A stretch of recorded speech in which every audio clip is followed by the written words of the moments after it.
Бүгүн 17 августта Сооронбай Жээнбеков жана Кубатбек Боронов онлайн кеңешме өткөрүштү. Кеңешменин жүрүшүндө өлкөдөгү учурдагы эпидемиологиялык кырдаал, коронавирус инфекциясынын пандемиясы шартында республиканы социалдык экономикалык өнүктүрүү маселелери талкууланды. Премьер-министр Кубатбек Боронов коронавирус инфекциясы боюнча кырдаал жакшырганын, илдетти жаңы жуктуруп алгандардын саны бир топ азайгандыгын белгиледи.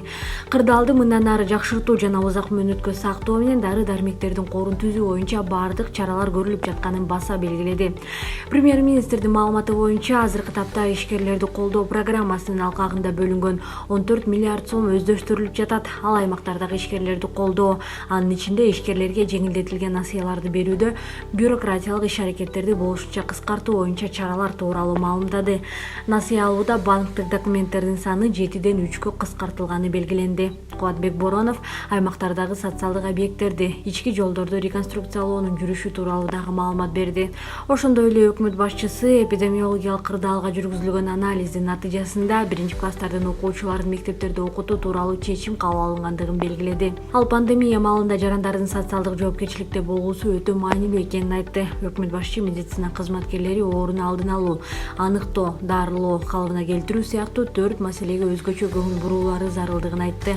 Ар бир пункт адам саламаттыгы үчүн өтө маанилүү. Кубатбек Боронов мамлекеттик түзүмдөрдүн жетекчилерин өкмөттүн 11 артыкчылыктуу багытын ишке ашырууга жана коюлган тапшырмалар менен чараларды өз убагында аткарууга чакырды.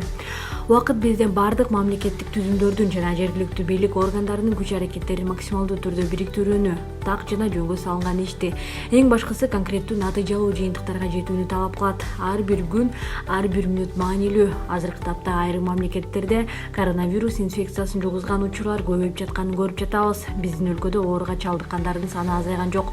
Ошондуктан мен бардык жарандарыбызга жана ишкерлерге кайрылам. Ар бирибиз социалдык жоопкерчиликти өз мойнубузга алалы. Өкмөт тарабынан көрүлгөн чараларды түшүнүү менен кабыл алууга чакырам.